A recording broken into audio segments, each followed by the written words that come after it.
sejak kebangkitannya, ulama bersama pengikut-pengikutnya istiqomah dan setia, jaga akidah dan sunnah Rasulnya. Alhamdulillah segala puji baginya, ulama bersama pengikut-pengikutnya istiqomah dan setia, menjaga agama manusia dan bangsa. Mari kuatkan niat kita, kita bulatkan tekad kita, terus lanjutkan amal kita, mengembangkan hikmah kita. Assalamualaikum warahmatullahi wabarakatuh.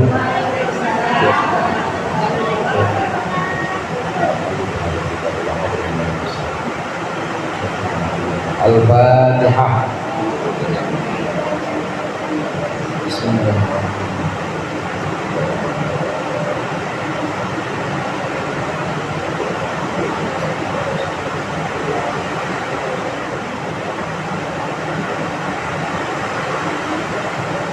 Bismillahirrahmanirrahim. Alhamdulillahil mu'allimil kullabi wa musahhilil khairi liman yata'allam.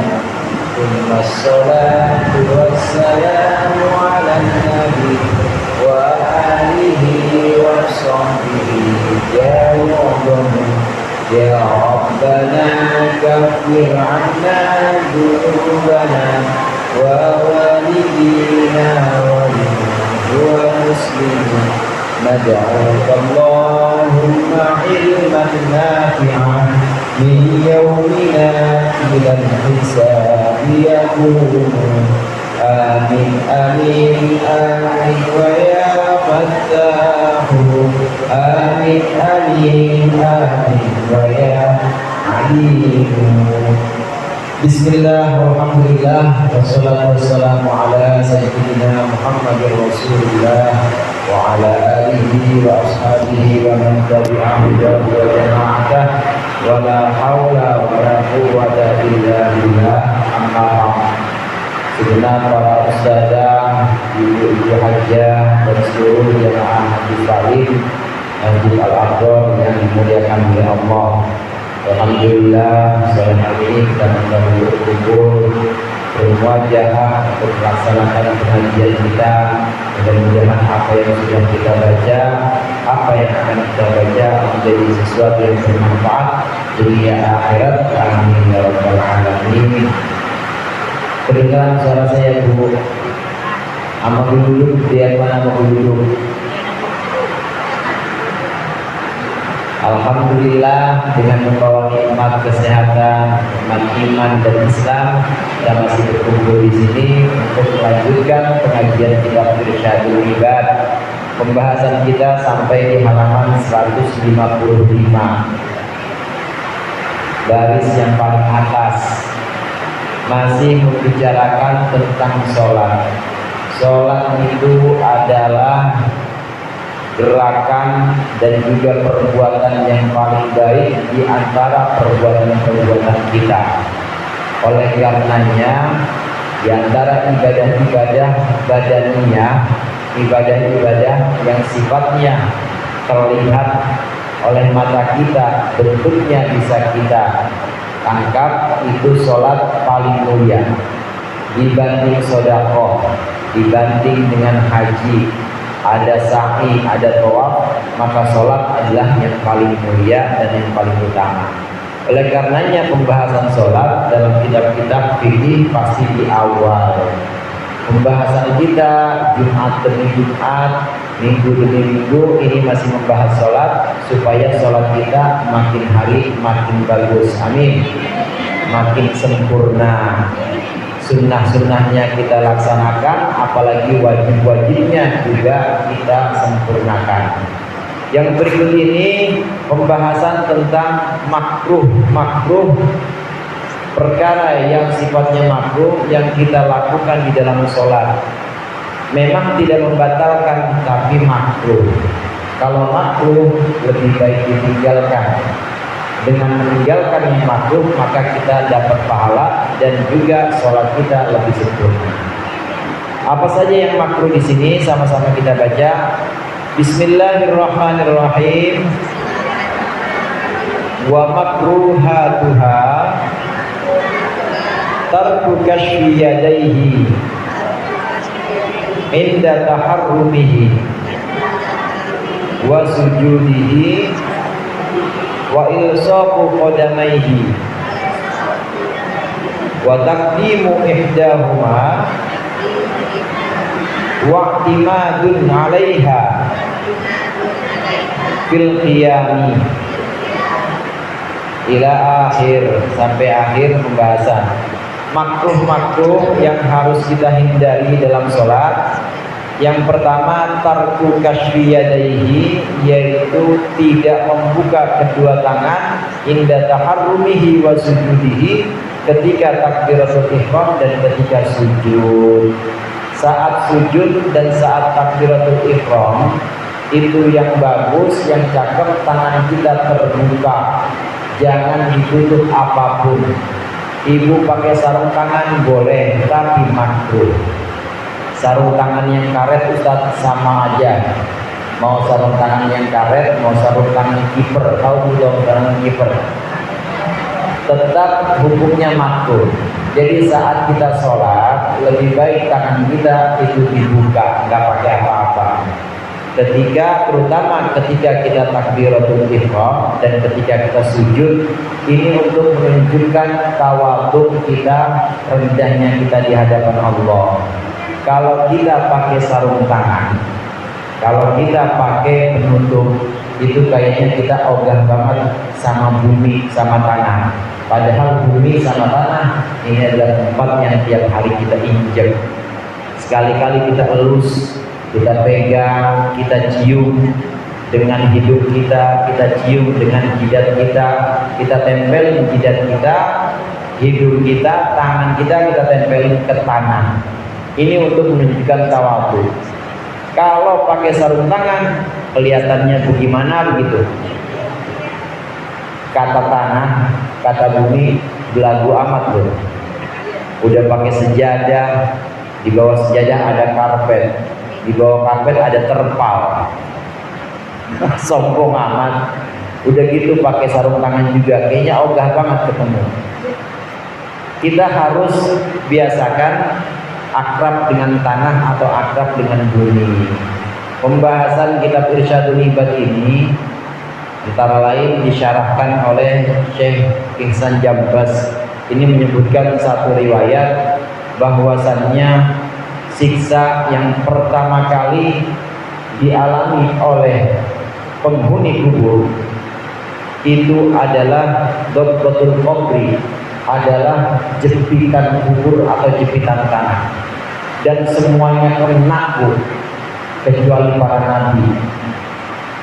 Nah, kita nabi bukan, rasul bukan,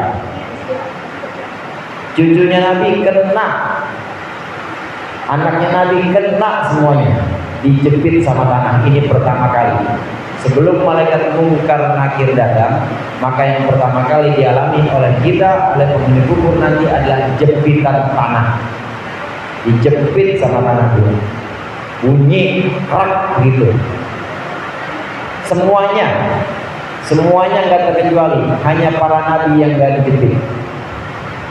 Bedanya kita orang-orang yang sholat, orang-orang yang setiap hari akrab dengan bumi, kita cium bumi, kita elus bumi, kemudian kita tempelkan jidat kita yang mulia, jidat yang kalau orang noyer aja kan nggak boleh.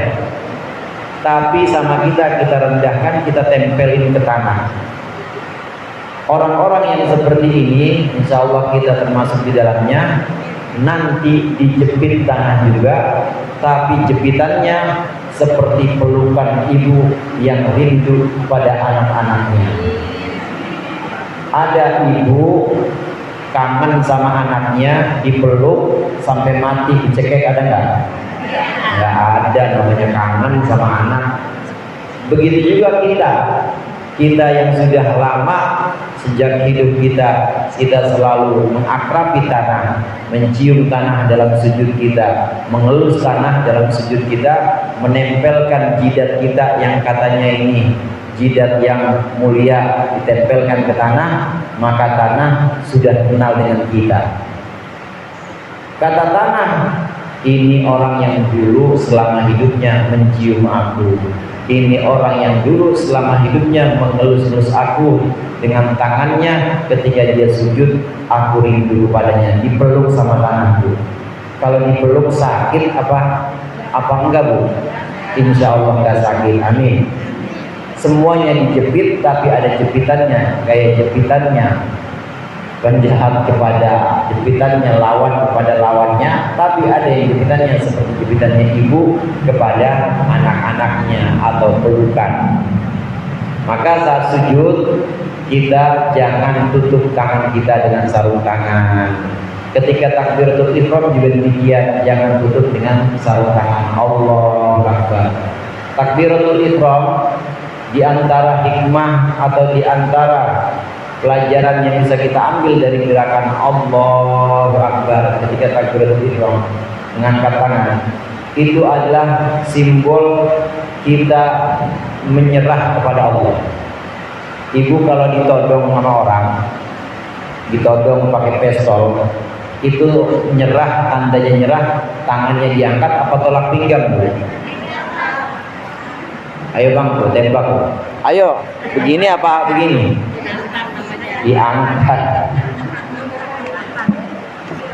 Diangkat nyerah. Begitu juga kita takbiratul ihram, itu tanda kita menyerah pada Allah. Allah, ya Allah saya kecil, ya Allah dunia kecil, ya Allah ilmu kecil, Engkau yang maha besar. Itu tanda menyerah. Nah kalau tanda menyerah tapi kita pakai sarung tangan, kira-kira sopan apa enggak tuh? Enggak, makanya baiknya dibuka, jangan pakai sarung tangan. Ini yang makruh. Tidak kita makruh apabila kita menutup tangan kita dengan sarung tangan. Kemudian wa ilsaqu qadamaihi, dan menempelkan kedua telapak kakinya, ini juga makruh. Menempelkan kedua telapak kaki itu artinya kakinya rapat, Bu, begini. Makruh nih kalau seperti ini, ini kalau seperti ini makruh. Namanya menempelkan kedua telapak kaki itu suatu kodam. Jadi bagaimana? Kontrol shibrin, sejengkal kira-kira, sejengkal. Pakai jengkal aja, nggak usah pakai meter, Bu. Ini, segini, dan kira-kira segini. Kira-kira jangan terlalu lebar juga, nanti susah bangunnya. Jangan terlalu rapat juga, makruh. Makruh hukumnya sholat terlalu nempel kedua telapak kakinya. Ini yang berikutnya, makruh dalam sholat. Kemudian kemakruhan berikutnya, taqdimu ihdahuma wa i'timadun 'alaiha fil qiyam. Majunya salah satu dari dua telapak kaki dan juga bersandar atau bertopang kepada salah satu dari telapak kaki dalam berdiri. Makruh kalau kita nggak lurus, makruh kalau kita sholat telapak kaki kita ada yang maju sedikit depan begini, makruh, atau begini. Ngomong satu, makruh. Dia punya harus lurus. Harus lurus, nggak boleh ada salah satunya yang lebih maju, harus sama saja. Ini aja makruh, dia harus begini. Saya mah nggak rapat, bisa agak tegang sedikit, tapi agak saya maju ke depan. Kuda-kuda ini jadinya. Makruh jadi gimana? Begini, harus seperti ini, harus sejajar antara telapak kaki kanan dan kiri. Begitu juga bertopang kepada salah satu dari dua telapak kaki, itu juga makruh. Begini maksudnya. Apa nama ini? Namanya apa? Allah Akbar. Lagu apa pun begitu. Sami Allahu liman hamidah. Itu namanya bertopang kepada salah satu dari kedua kaki, makruh. Batal nggak sholatnya? Nggak batal sih. cuma makruh. Kalau keadaannya darurat, memang tidak memungkinkan lagi dia sholat kecuali dengan satu kaki, maka tidak apa-apa. Contoh, kakinya memang nggak boleh dilurusin sama dokter, harus diangkat karena habis digipsum. Gipsum namanya. Iya, habis digipsum, kasih perban, nggak boleh buat injek dulu. Maka dia pengen sholat diri, sholat duduk dia nggak mau, masih bisa berdiri, dia sholat diri. Cuma diangkat satu kakinya, nggak apa-apa, karena darurat. Tidak makruh kalau sifatnya darurat.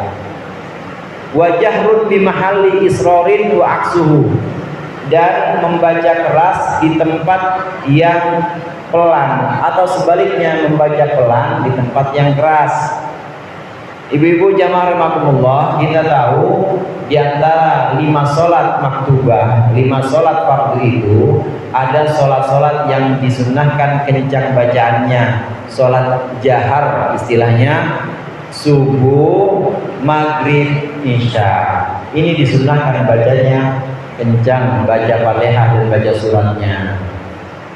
Nah, di luar yang 3 itu zuhur asar, maka sunnahnya dibaca pelan bacaannya. Kecuali Jumat, kalau Jumat meskipun waktunya zuhur, maka sunnahnya dibaca keras. Sholat jahar maka harus dibaca jahar.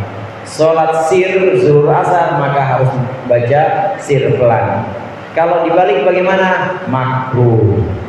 Dibalik sholat zuhur dia baca kencang-kencang, nggak batal, cuma makruh.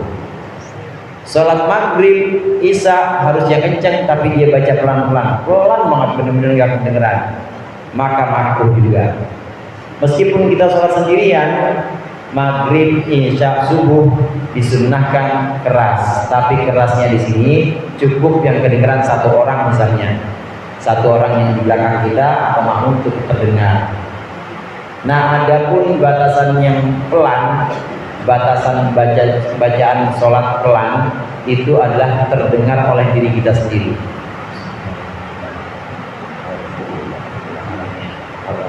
Ibu kedengeran nggak? Nggak kedengeran. Itu sir. Karena memang harus baca juga, nggak boleh mingkem. Allahu Akbar. Sami Allahu liman hamidah. Namanya nggak baca. Atau cuma umik-umik doang, mulutnya cuma goyang-goyang doang, nggak kedengaran sama diri dia sendiri, sama orang yang sholat, nggak kedengaran, itu juga nggak boleh. Jadi wajib kedengaran. Batasannya kalau yang sir atau pelan, minimal kedengaran diri kita sendiri, itu yang sir, kedengaran diri kita sendiri. Kalau yang jahar atau sholat yang kencang, sholat maghrib, isya, subuh, maka kedengaran diri kita dan juga kedengaran orang yang ada di belakang kita, itu minimal. Itu jahar, sudah masuk keras, asal kedengaran sama orang yang ada di belakang kita. Yang dimaksud dengan jahar atau keras di sini tidak harus menggunakan mic. Yang penting agak keras dan orang di belakang kita dengar, maka sudah disebut dengan jahar. Kita harus menempatkan sholat jahar, maghrib, isya, subuh, ya bacanya jahar kencang. Sholat zuhur, asar yang sir, ya harus sir. Kalau dibalik, makruh, ini yang dimaksud. Kecuali darurat, ada lagi pengecualian. Pokoknya kalau darurat itu, kalau darurat ada keringanan-keringanan, ada hukum-hukum yang memang tidak berlaku kalau darurat. Ada orang kalau dia baca sir, mulutnya rada pelok. Kalau dia baca pelan, nggak pase, tapi dia harus agak kenceng dikit. Bismillah, Alhamdulillahirabbil alamin, Ar-Rahmanir-Rahim. Karena dia kalau baca pelan, maka rohnya, haknya itu nggak bisa kedengeran dan bakal rusak bacanya. Nah, yang darurat seperti ini maka boleh dia agak kencang, tidak apa-apa, meskipun sholatnya sholat zuhur asar. Ini yang darurat, yang sifatnya ini di luar batas yang biasa.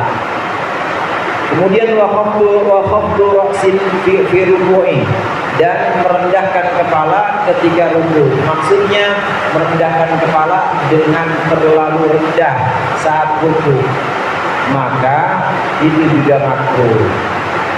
Ruku yang diajarkan oleh Rasulullah, batasan ruku sempurna itu adalah punggung dan juga tengkuk kita beserta kepala kita belakang ini kalau wahid seperti satu papan. Itu ruku yang sempurna. Ruku yang sempurna seperti ini. Allahu Akbar. Nah, cukup gini. Kira-kira antara punggung, tengkuk kita sama kepala ini lurus. Ruku yang minimal bagaimana? Ruku yang minimal, Allahu Akbar, minimal begini. Kalau sakit boleh begini, minimal. Tapi yang sempurna begini. Nah, tidak boleh ruku terlalu direndahkan, begini bang. Tidak boleh, makruh. Ini yang tadi kita bahas. Terlalu rendah saat ruku ini makruh. Sampai begini. Itu namanya lagi lempengin itu mah. Yang seperti itu makruh, tidak boleh terlalu rendah saat ruku. Jadi bagaimana? Cukup punggung, tengkuk dan juga kepala kita ini sejajar, jangan turun lagi kan. Gak boleh lebih rendah lagi, hukumnya makruh. Kemudian wa mukhalafatu tartibin dzakarnahu, dan bertentangan urutan yang sudah kami sebutkan. Maksudnya urutan saat kita sujud fi waqti a'dha'i sujud, dalam meletakkan anggota sujud. Sekarang saya tanya sama ibu-ibu, masih ingat nggak anggota sujud ada berapa, Bu? Betul, Bu. Belum jawab ya? Ada 7 anggota sujud itu ada 7. Jidat, 2 telapak tangan, 2 lutut, dan 2 ujung kaki atau jari kaki. Jari kaki bagian dalam. Jidat, 2 telapak tangan, 2 lutut, dan 2 jari kaki bagian dalam. Harus bagian dalam, harus begini. Kaki kita, bukan yang bagian luar. Ini namanya anggota sujud. Nah, bagaimana kita meletakkan anggota sujud? Ada urutannya, tartibnya. Kemarin tartibnya yang sudah kita bahas, saat kita turun sujud, maka pertama yang kita letakkan tangan, 2 telapak tangan. Maaf, sebelum tangan, maaf, dari kita diri, yang pertama kita letakkan lutut dulu, 2 lutut dulu. Setelah 2 lutut, 2 telapak tangan. Nanti setelah 2 telapak tangan baru jidat. Nah, kalau jidat ingin ibu sempurnakan, sunnahnya pakai hidung juga. Jadi hidung kita nempel juga ke sejadah, sunnah. Kalau hidung nggak nempel gimana, Ustaz? Boleh, cuma makruh. Bagusnya hidung nempel, sunnah dapat kesunahan. Walaupun sebenarnya hidung itu nggak wajib. Hidung itu bukan anggota sujud, maka dia nggak wajib ditempelkan. Lekatnya waktu itu ada yang nanya sama saya, Ustaz, itu sholat pakai masker gimana? Nggak sah apa sujudnya? Saya bilang kagak sah. Nggak sah kan? Nggak sah. Iya, orang sholat pakai masker. Nggak sah kan sujudnya? Nggak sah. Benar nggak sah? Kalau maskernya di jidat. Gini, Bu, maskernya di jidat nih. Nah, pakai masker di sini. Nggak sah. Kenapa? Nutupi jidat. Ah, Ustaz bercanda aja. Ini maskernya dia pakai Ustaz di hidung, nggak sah kan? Ya sah, Bang. Emang apa Ustaz? Hidung bukan anggota sujud, jadi kalaupun nggak nempel nggak apa-apa. Cuma bagusnya dilepas maskernya kalau udah kagak COVID. Bagusnya hidungnya ditempelkan. Nah, urutannya meletakkan bagian itu tertib atau urut, pertama dengkul, kemudian 2 telapak tangan, dan jidat bareng sama hidung. Kalau mau sempurna, jidat dibarengi sama hidung. Jangan jidat dulu baru hidung, jangan, tapi bareng aja jidat sama hidung. Itu urutannya seperti itu. Kalau tidak sesuai urutan yang tadi kita sebutkan, yang sudah kita bahas, maka makruh hukumnya. Begini misalnya, yang cakep begini, yang sunnah. Sami Allahu liman hamidah. Allah. Dengkul 1 2 3. Dengkul, telapak tangan, jidat. Urutannya itu. Kalau ada yang tidak urut seperti itu, sholatnya sah, cuma makruh. Sholatnya tetap tidak batal, cuma makruh. Ada orang susah Ustaz, dengkul saya mah sakit, pokoknya kaki ini berasa banget, jadi saya pakai tangan dulu, gak apa-apa. Apalagi karena sakit, kalau alasannya cuma sakit, bahkan gak makruh, boleh. Seperti ini misalnya. Sami Allahu liman hamidah. Allahu Akbar. Itu kayak saya waktu seperti itu. Boleh, kalau sakit boleh, tahan dulu. Walaupun yang lebih utama, dengkul dulu. Iya, ada yang begitu. Saya juga waktu dengkul saya jatuh juga begitu, tahan dulu. Tahan dulu, tidak apa-apa kalau sakit. Tapi kalau masih bisa dengkul dulu, maka bagusnya dengkul, kemudian 2 telapak tangan, baru jidat setelah itu.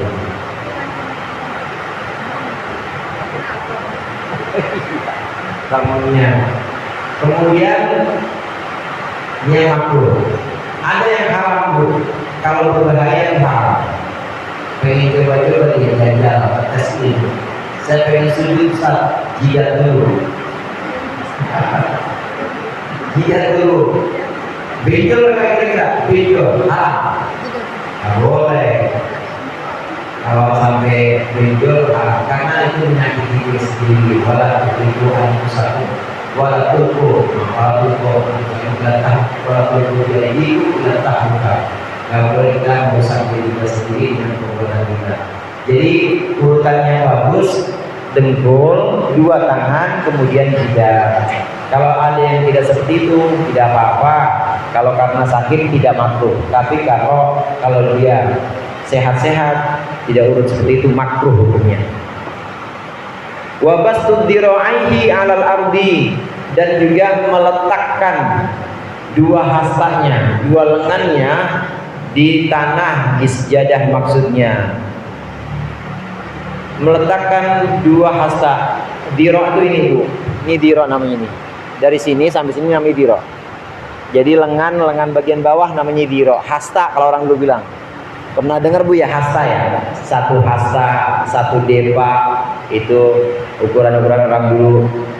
Itu 1 hasta segini. Nah hasta tuh ini, lengan bagian bawah.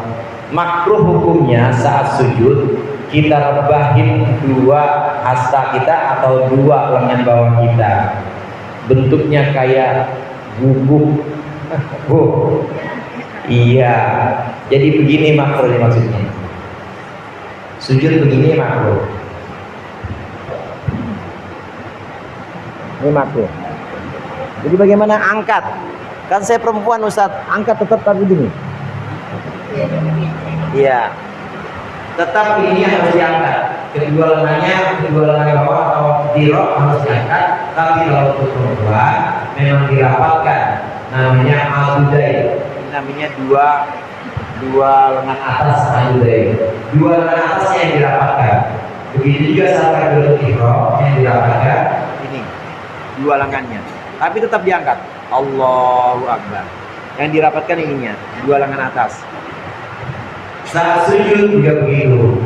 Saat sujud lengan bawahnya atau hasa tadi ini bagusnya diangkat. Jangan ditidurin atau direbahin. Jadinya kayak pupuk. Iya, maka makruh kalau ada orang seperti itu, sholatnya sujudnya direbahin kanannya, maka sholatnya sah, cuma makruh. Makruh merebahkan kedua dirok atau hastanya. Watarku watil anfi fihi. Ini yang tadi kita bahas. Tidak meletakkan hidung dalam sujud. Ini juga makruh. Sebisa mungkin ya kita tempelkan juga hidung kita saat sujud. Kalau tidak ada darurat apapun, maka tempelkan hidung kita bareng dengan menempelkan jidat. Kalau tidak nempel bagaimana? Boleh, cuma makruh. wa tarku rajulin mujafatan fihi, dan juga tidak untuk orang laki-laki ini tidak merenggangkan dalam sujud, ini untuk orang laki-laki makruh. Wa fir ruku'i, dan juga dalam ruku tidak merenggangkan, ini khusus buat laki-laki Bu. Untuk laki-laki kalau dia tidak merenggangkan bagian ini, bagian perut dengan pahanya saat sujud, dan juga tidak merenggangkannya saat ruku, makruh. Laki-laki sujudnya begini, ada orang laki-laki sujud begini, diangkat sih, tapi begini, ini ditempelin sama dia, laki-laki makruh. Tapi kalau perempuan bagaimana? Kalau perempuan tidak apa-apa, justru harus ditempelin, sunnahnya dijaga, ditempelin, dijepit. Kalau laki-laki sunnahnya itu direnggangkan. Saat ruku juga demikian, saat ruku laki-laki sunnahnya direnggangkan. Kalau laki-laki rapat makruh. Kalau perempuan boleh dilakukan, laki-laki makruh dilakukan. Kemudian watarku ta'awudin wa suratin wa takbirin tiqalin, dan tidak membaca ta'awud, tidak membaca surat, dan juga tidak membaca takbir intiqal. Dalam rakaat pertama dan kedua sholat kita disunahkan baca surat setelah Fatihah. Kalau tidak baca surat bagaimana? Makruh rakaat pertama kedua. Walaupun sholatnya sholat sunnah, walaupun sholat sunnah makruh. Sah nggak? Sah. Jadi cakapnya bagaimana? Baca surat meskipun cuma 3 ayat. Inna a'tayna kal kautsar sholli li rabbika wanhar inna syani'aka wal abtar. Allahu akbar. 3 ayat. Meskipun hanya 3 ayat kita baca sunnah. Kalau tidak baca surat makruh hukumnya. Begitu juga tidak membaca ta'awudz saat kita baca Fatihah dan baca surat. Disunahkan memang kita membaca ta'awudz. Alhamdulillah minasyaitonirrajim. Kalau sholatnya sholat yang jahar, seorang kita misalnya lagi sholat isya, ta'awudznya pelan aja. Bismillahirrahmanirrahim. Alhamdulillahirabbil alamin. Ta'awudznya yang kedengaran, Alhamdulillah minasyaitonirrajim, cukup kita aja. Nanti mulai dari bismillah, kemudian baca Fatihah, bismillah baca surat, itu kedengaran yang lain dalam sholat-sholat yang jahar. Tapi ta'awudz dibaca pelan, dibaca sir. Kalau tidak baca ta'awudz bagaimana? Makruh, termasuk yang makruh. Dan juga tidak baca takbir intiqal. Ibu pernah dengar takbir intiqal, Bu? Takbir intiqal itu semua takbir dalam sholat selain takbiratul ihram, selain takbir yang pertama. Lakum dinukum waliyadin, Allahu akbar, takbir intiqal.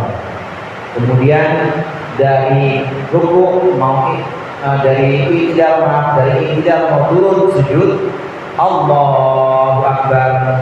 Dari sujud mau duduk, Allahu akbar. Dari duduk mau sujud kedua, Allahu akbar. Ini namanya takbir intiqal. Boleh nggak tidak membaca takbir intiqal? Boleh, cuma makruh. Takbir intiqal sunnah. Bandingan atau lawannya sunnah makruh. Orang yang tidak melakukan sunnah makruh, itu aja. Takbir intiqal hukumnya sunnah. Tidak melakukan sunnah makruh. Jadi meninggalkan takbir intiqal makruh.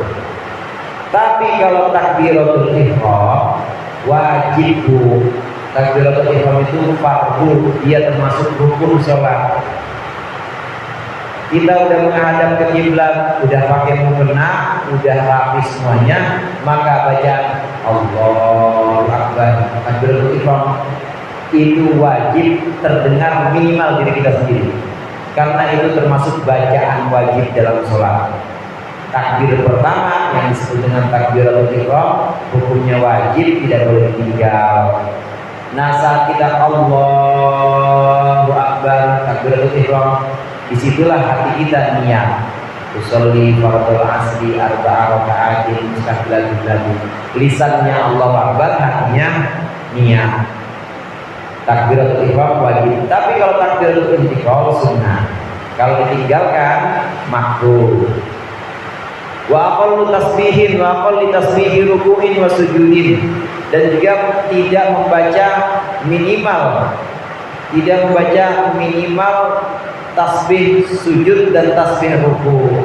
Kita sujud tapi minimal nggak baca. Apa batas minimal saat ruku, saat sujud? Batas minimalnya itu adalah subhana rabbiyal a'la. Gitu aja. Subhana rabbiyal a'la minimal. Itu kita tinggalin. Terus gimana? Diem aja, kita diem, makruh. Nah, yang pertengahan bagaimana? 3 kali. Subhana rabbiyal a'la bihamdi, subhana rabbiyal a'la bihamdi, subhana rabbiyal a'la bihamdi. Ini yang pertengahan, sedang. Cakep. Kalau yang mau lebih sempurna lagi 11. Kalau ibu sholat sendiri, kalau jadi imam jangan. Kasihan makmumnya. Kalau sholat sendiri yang mau sempurna 11. Subhana rabbiyal a'la wa bihamdi, subhana rabbiyal a'la bihamdi, atau ruku subhana rabbiyal a'la bihamdi, subhana rabbiyal a'la bihamdi. Ini paling sempurna 11. Sudah, jangan ditambahin lagi. Kalau mau tambah dengan doa. Waktu ruku doanya apa? Sudah dibahas kemarin di Ustaz Libat. Allahumma laka raka'tu wa bika aslamtu wa laka wa bika amantu wa laka aslamtu raka'an sam'i wa basari wa mukhi wa 'azmi wa 'asabi wa mastaqallat bihi qadami lillahi rabbil alamin. Subhanakallahumma wa bihamdika Allahumma ighfirli sami Allahu liman hamidah. Itu kalau mau sempurna. Habis baca subhanarabbil azim ini sebagai itu. Sujud juga begitu. Kalau ibu sholat sendiri, saya tahu ibu kalau malam bangun terus ya, Bu, kencing. bangun malam sholat sendiri, lamain sujudnya. Doa di situ saat kita sujud. Karena keadaan atau posisi di mana seorang hamba paling dekat dengan Allah itu adalah ketika dia sujud. Aqrabu ma yakunul abdu ila rabbih wa huwa sajid. Kata Rasulullah, maka Rasulullah SAW, posisi paling dekat antara hamba dengan Tuhannya adalah ketika dia sujud, maka bacalah doa di situ. Selesai kita baca subhana rabbil a'la bihamdi 11 kali. Kemudian baca doa sujud yang lain. Allahumma laka sajadtu wa bika amantu wa laka aslamtu. Sajada wajhiya lilladzi khalaqahu wa sawwarahu wa syaqqa sam'ahu wa basarahu bihaulihi wa quwwatihi wa tabarakallahu ahsanul khaliqin. Subhanakallahumma bihamdika Allahumma ighfirli Allahumma ighfir dhanbi kullahu diqqahu wa jillahu awwalahu wa akhirahu sirrahu wa alaniyatahu. Allahumma inni a'udzubika biridhoka min sakhatika wa bi mu'afatika min uqubatika. Allahumma inni a'udzubika minka la uhsi thana'an 'alaika anta kama afnaita 'ala nafsik. Allahu akbar. Itu kalau sempurna sujudnya. Ya kan salat sendiri Bu malam-malam. Salat sendiri malam-malam. Ibu bisa praktekkan yang sempurna-sempurna ini kalau dalam sholat sendiri, jangan dalam sholat jamaah. Bagaimana kalau nggak baca apa-apa? Makruh. Ditinggal, bangun salam udah nggak ada orang, bubar semuanya. Besok sama DKM dicoret, jangan jadi imam lagi. Kasihan makmumnya. Wa dzikri i'tidalin wa julusin baina sajdataini. Dan juga tidak membaca i'tidal, nggak baca Rabbana lakal hamdu mil'us samawati wal ardi, makruh. Kemudian nggak baca doa duduk di antara dua sujud, makruh. Nggak baca Rabbighfirli warhamni, makruh. Wa ta'awudin ba'da tasyahudi akhirin juga makruh. Tidak membaca ta'awud setelah tasyahud akhir. Mana tasyahud akhir yang dimaksud? Fil alamina innaka hamidum majid. Allahumma inni a'udzubika min adzabil qabri wa min adzabin nar wa min fitnatil mahya wal mamat wa min syarri fitnatil masiihid dajjal. Allahumma ya muqallibal qulub tsabbit qalbi ala dinik. Assalamualaikum warahmatullahi. Assalamualaikum warahmatullahi. Itu namanya ta'awud setelah tasyahud. Ini pun kalau salat sendiri. Kalau jadi imam jangan. Kita salat sendiri tidak baca doa selesai fil alamin innaka hamidum majid, makruh. karena ini sangat dianjurkan oleh ulama dan juga dituntun oleh Rasulullah. Ini doa yang sangat baik, doa mohon selamat dari fitnah kubur, fitnah dunia, fitnah neraka, dan juga dari fitnahnya Dajjal. Doa supaya ditetapkan hati kita dalam Islam. Sebelum kita salam antara fil alamin innaka hamidum majid, dengan salam maka kita disunahkan baca ta'awud itu namanya ta'awud dalam tasyahud akhir. Wallahu a'lam bishawab. Insyaallah kita lanjutkan pertemuan yang akan datang. Jadi kurang yang saya mohon maaf. Wallahu muwaffiq ila aqwamit thoriq. Assalamualaikum warahmatullahi wabarakatuh.